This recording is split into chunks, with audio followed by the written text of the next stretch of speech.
This is the lecture on advanced manufacturing processes. So today we're going to cover a topic under ultrasonic machining. Uh, so before that, I just would like to remind everybody again. So assignment 2 has been uploaded into the ULearn. So look for assignment 2 in the week 10 sections. So you can see assignment 2. So please look at it and attempt it. If you have any questions with regards to assignment 2, then please ask me. Okay. Okay, let's get started in terms of electronics, ultrasonic machining process.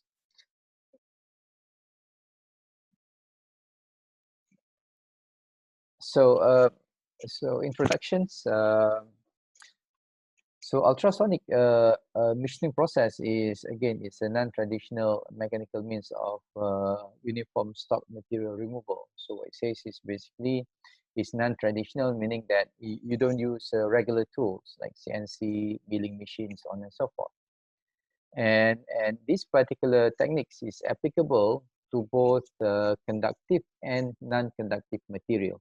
So if you look at chemical electrochemical machining, you look at EDM process, those kind of processes require the material to be conductive. Right? But for this particular case, the ultrasonic machining it doesn't matter whether the material is conductive or non-conductive. It can be machined using this particular process. Is particularly suited for a very hard, brittle material such as graphite, glass carbide, and ceramic. So, one conditions for this particular process to work is basically the workpiece must be brittle. So the workpiece must be brittle. So the opposite of brittle is ductile materials. So the mechanism of the material removal during this particular process actually depends on the brittleness of that particular material, of the workpiece material. Okay? So on the right hand side here is basically the schematic of this particular process. Usually this will be upside down. What I'm saying is basically sonotrod and booster usually is on the top, is on the top, and the workpiece materials are at the bottom. But for this particular case is not. But usually that's the case. The booster and sonotrod is on the top, and then come cutting tools. So this is the cutting tools itself. And this is the workpiece. The workpiece need to be machined. And this is a workpiece holder, and then you have a tool holder, and this move in one direction. So usually it's moving in one direction. Let's say in X directions or in Y directions, usually. But there are cases where this ultrasonic machining can be done using using tools that can move X, Y, and Z direction. We're going to look into that case later on.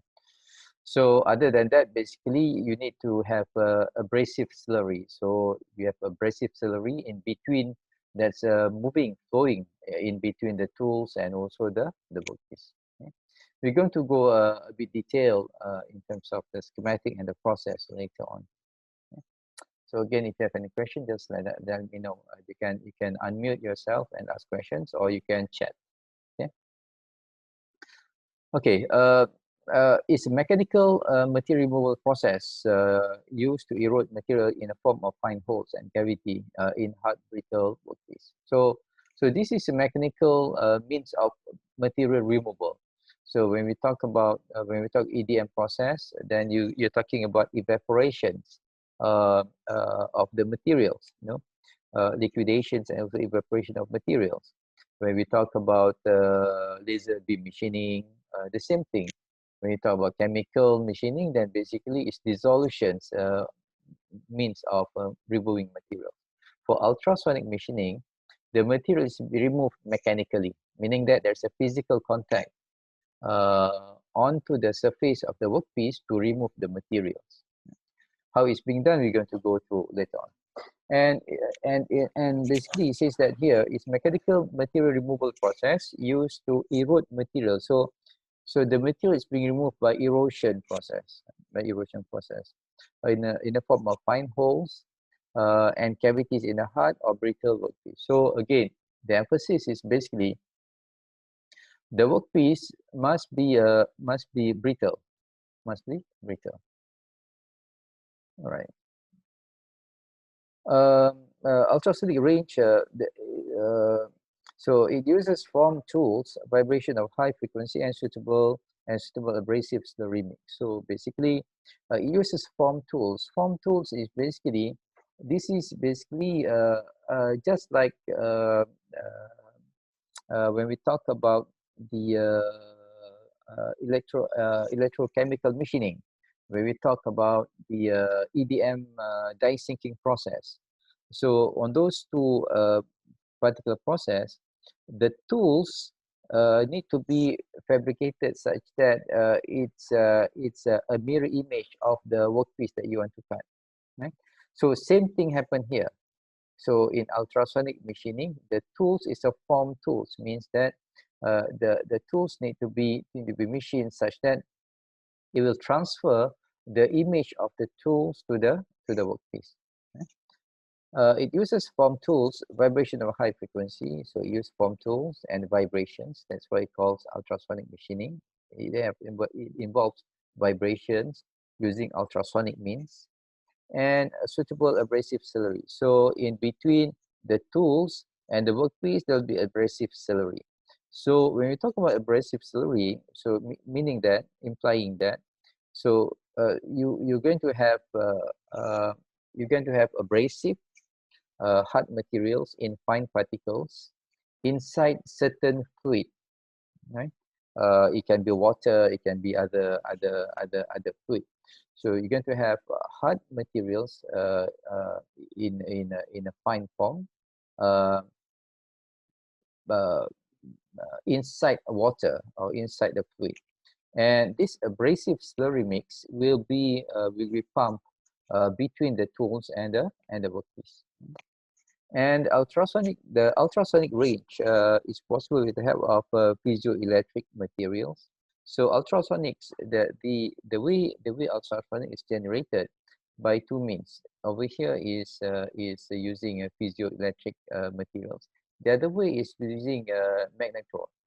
Uh, uh, so we're going to go through both cases, and the frequency is about 20,000 hertz. 20,000 hertz. Right. So again, this is schematic of the materials. Uh, so this ultrasonic machining is being used to machine a very hard, expensive material.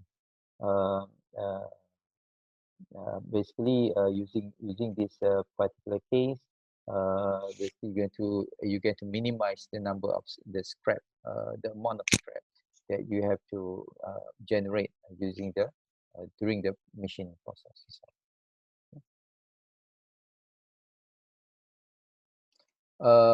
Again, schematic diagram of it. So as I mentioned just now, what you have for the ultrasonic machining. So you have ultrasonic phase, uh, uh, and then you have abrasive, these two, plus the tools, and this is a workpiece. You have a static load and you have vibrations. And in between the tools and the workpiece, you're going to have a slurry.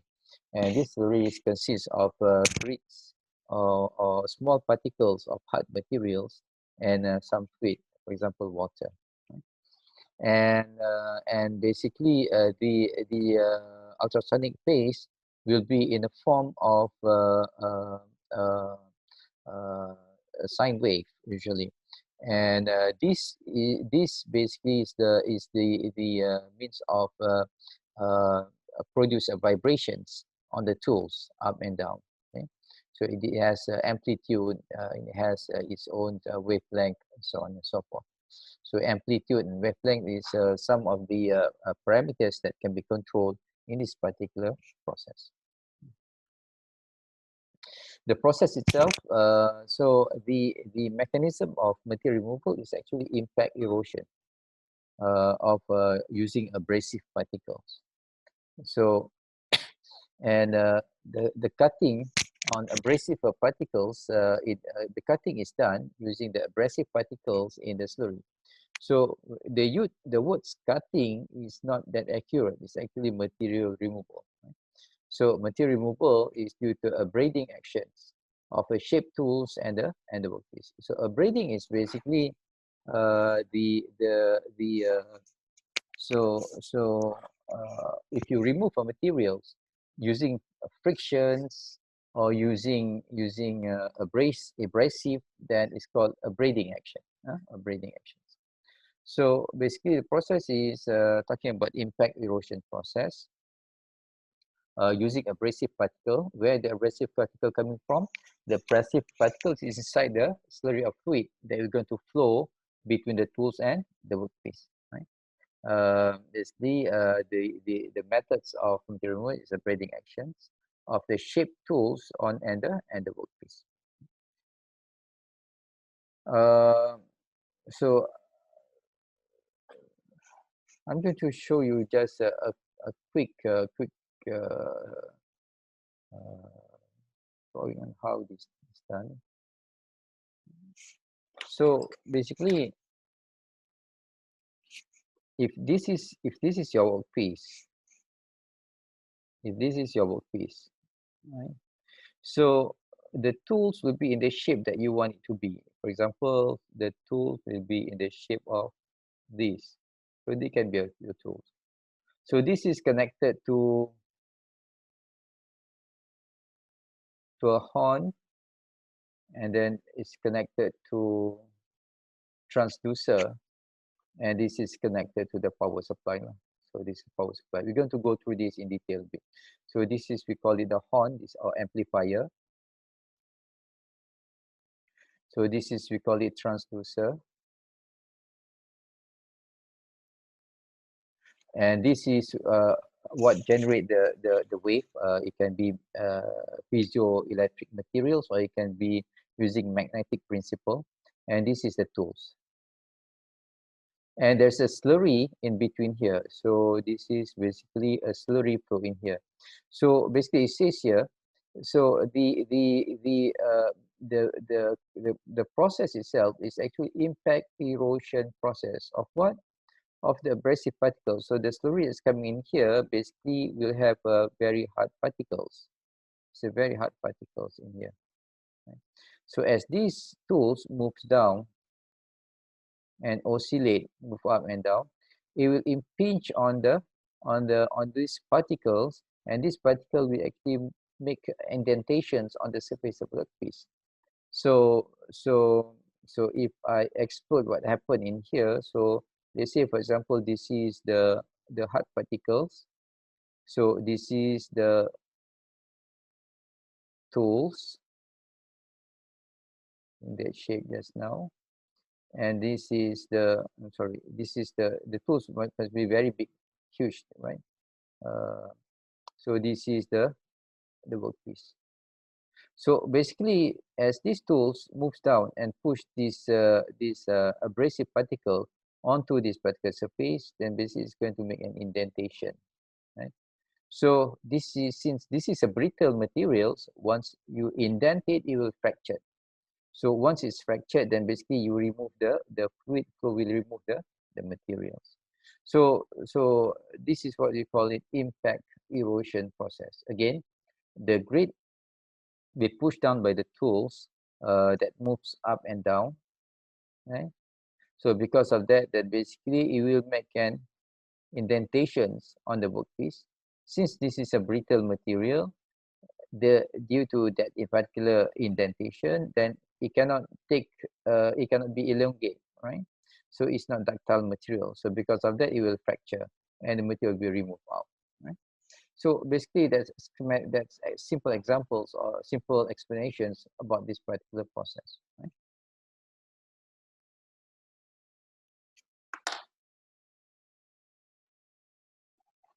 Okay. Any questions? Right.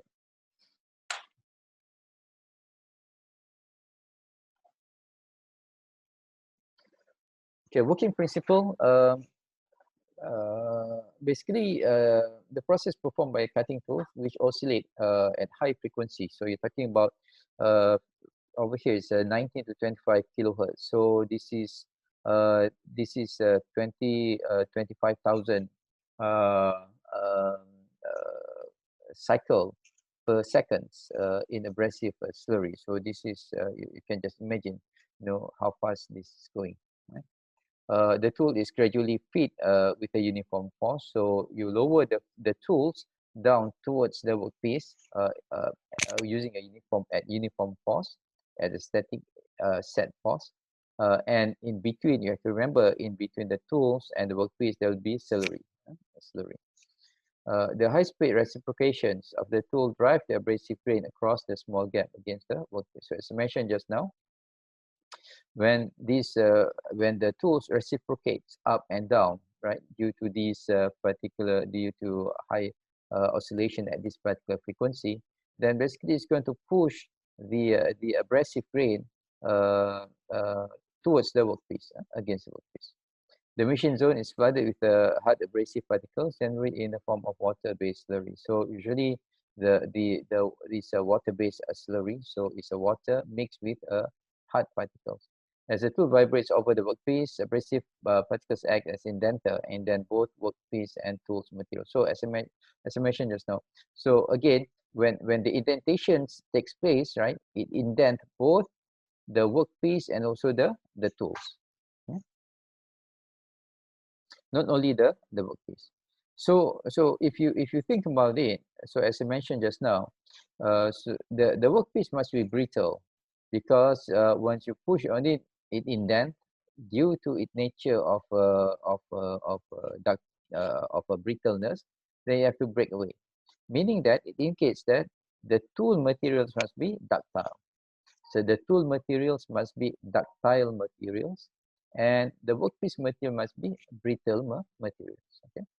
So abrasive particle, as they indent the work material, would remove the material from the tools and workpiece. So abrasive particles, they indent the work material, would remove the material from both tool and workpiece. So basically, the slurry of fluid going in between the workpiece and the tools will remove the materials. Yeah?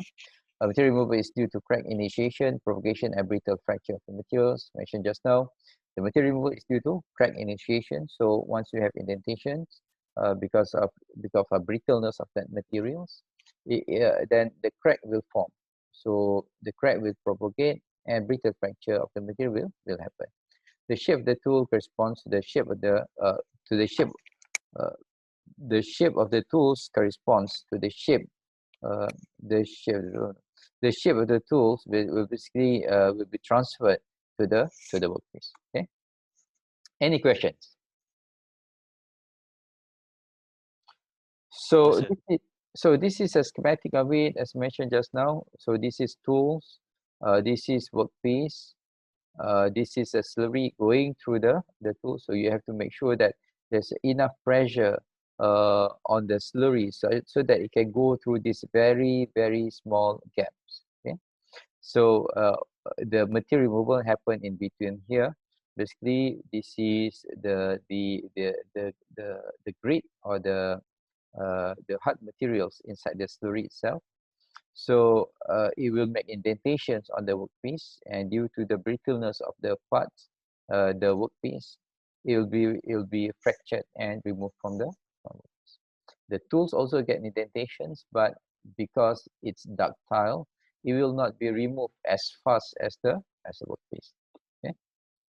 Uh, Mechanism of material removal. Three distinct actions. So there are three mechanisms of how materials being removed from the workpiece. The first one is mechanical abrasions of local direct hammering of abrasive grain stuck between the vibration tools and adjacent workspace. This is what I explained just now. This is what I explained just now. That the materials being removed by means of direct hammering of abrasive grains. So the abrasive grain basically make indentation on the workpiece, and because of that, crack happen and materials being removed. The second methods of material removal, which I have not explained, is basically microchipping by free impact of particles that fly across the machining gap. So let me just try to illustrate this a bit. So again, this is workpiece materials, right? So we have a grid here. We have a grid all over the place, right? So this is our cutting tools. So this cutting tools is moving up and down, right? So as it moves up and down, basically, before this particular tools hit in contact with the grid and push against the workpiece, it will hit the grid first. It will get the abrasive grain first, right? So once hit the abrasive grain, this abrasive grain will have some velocity moving towards here, towards the surface, right? So so this is a microchipping by free impact of particles that fly across the machining gap. So because of that impact itself, it can actually remove some materials, right? It can remove some materials. So that's what it meant by this. So this is this, right? And this is basically what I mentioned just now. You have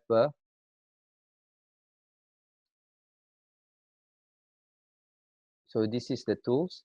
You have indentations over here due to the grid, and basically this is when the tools is all the way down. So because of that, then basically you're going to have material being removed here due to that indentations, crack perforation, and that material is being removed. So this is one method. This is one mechanism.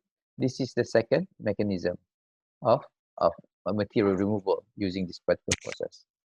And the third the third process is basically the work surface erosion by cavitation in the slurry stream under the actions of associated shock waves, so on and so forth. So what it says is this. So this in here, there'll be a slurry of materials going through, right? And this slurry of materials will move at a very high speed, right? So that can actually remove some materials under that particular movement of the slurry, right? So but if you look at some studies being done, about 80 to 90% materials being removed using this particular mechanism. This is maybe about 10% of material removed, only 10% of the material removed using this particular, due to this particular mechanism.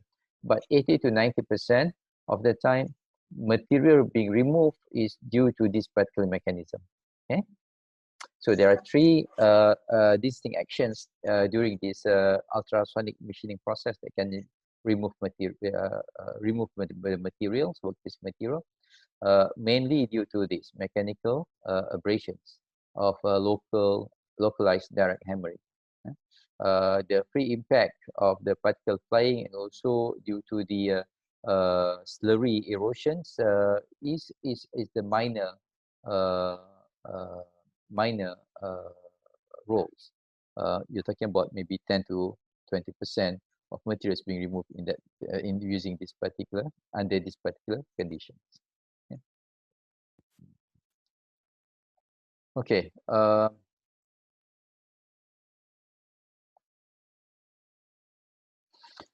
This is explaining the first mechanism that we discussed just now. This is this mechanism, mechanical abrasions of localized direct hammering. So this is what happened under that particular conditions.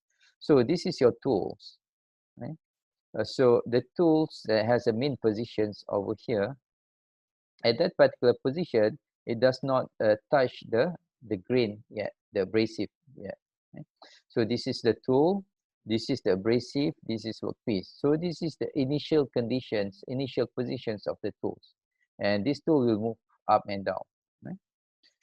So the position A indicates the instance where the tool face touches the abrasive grain. So as this tool comes down, uh, uh, basically at A, then the abrasive grain will start to be in contact with the tools and also the workpiece.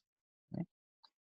The period movement from A to B represent the impact. So impact happen during A to B. So when when the tools goes down to here to A, it touches the grain, and the grain also make contact with the workpiece, right? But there's no indentations. So as it travel from A to B, then basically this is when the period where the indentation happen. Huh? So the period of movement from A to B represent the impact. The indentation caused the grain on the tools and the work surface at the extreme bottom positions of the tools from position A to position B is H. So basically, as it moved from A to B, then indentations will happen on both the tools and also the workpiece. So as you can see here, so you have indentation both on the workpiece and also on the tools. And this distance, total distance here, is total indentation is equals to is called H. Is called H. And this H is actually the indentations of the tools plus the indentations of the workpiece. Okay.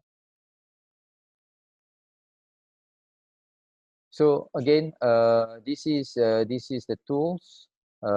This is the workpiece. As the tools comes down, move up and down, right? The mechanism of the material removal, the first material removal of the direct contact impact between the grid and the workpiece is shown here. But at the same time, basically, you're going to have a free impact as the tool comes down. It hit the uh, grid particles. This grid particle will have a velocity towards the workpiece, and you have a free impact. Right? At the same time, there's a slurry of materials going through here, right? So because there's a velocity of that particular slurry, then it will cause some cavitation erosions on some place. But again, these methods of materials removals is very minimal. You are talking about maybe 20%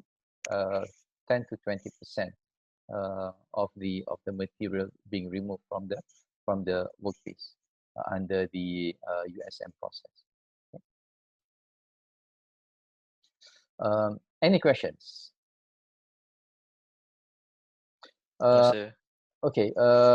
In terms of process parameter, so these are basically the process parameter that you can control using this particular process. Um the amplitude of the vibrations. So this is talking about how much the tools move up and down, the amplitude of vibration. You're talking about microns. So because of that, then you can just imagine how much material is being removed at one particular stroke. So it's very, very minimal. So, but the frequency is high. So because of that, then you can remove the material at a reasonable pace. Right? So the MRR is quite reasonable.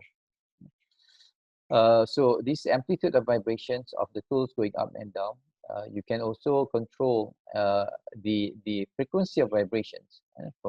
Normally, typically it's 19 to 25 kilohertz. The other thing that you can actually control is the feed force, the feed force. Feed force and feed pressure. So again, this is related to tool dimension because what you set is actually feed pressure. You can set the pressure and depends on the tool dimensions that you translate into force because force is equals to pressure times area. So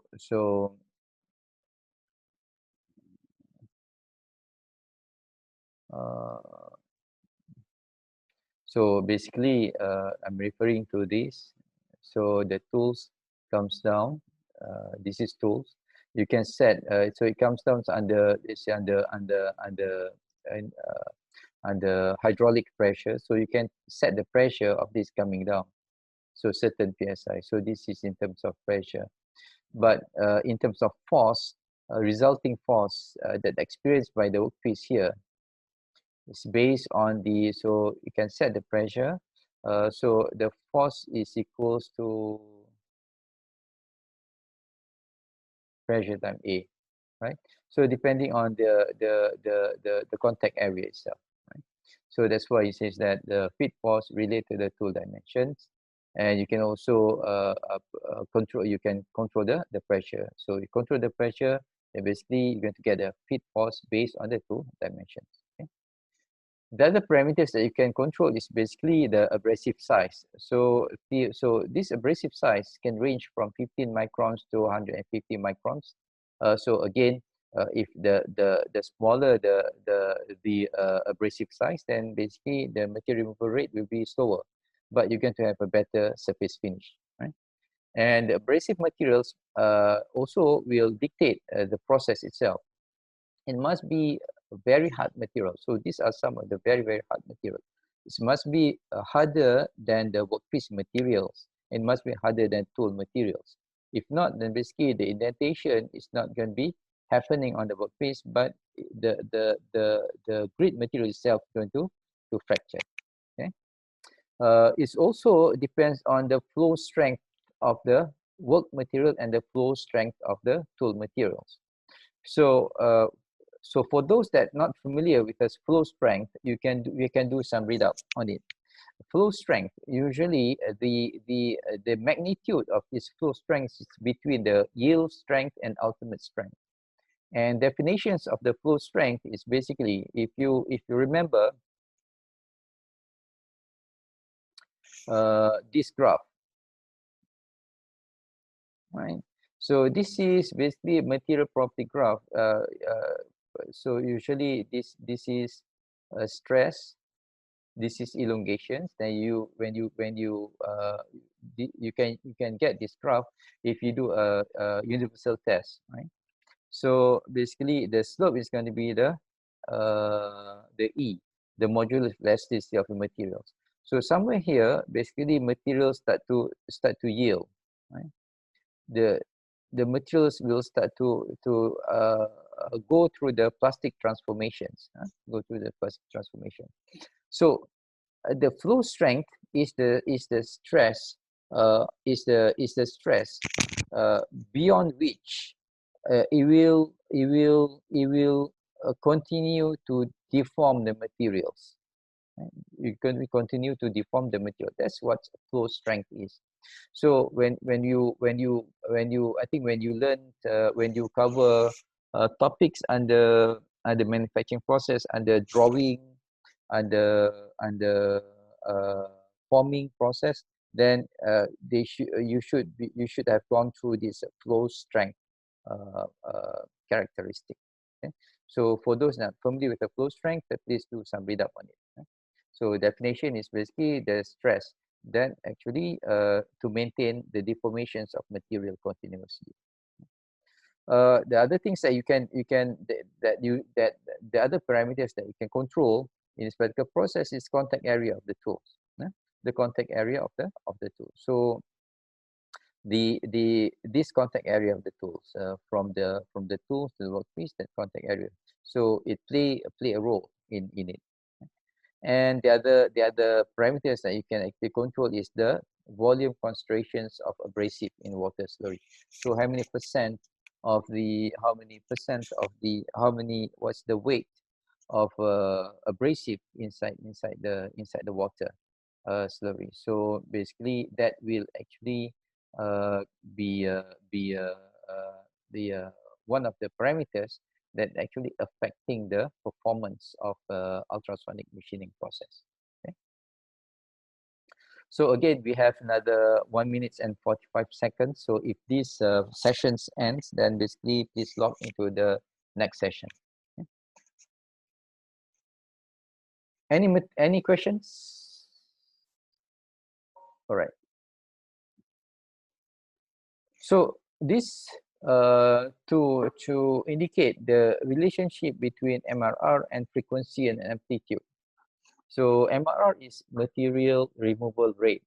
So basically you have two graphs here, right? So this is MRR, material removal rate. This is frequency. This is again MRR. This is amplitude at various frequency. Right?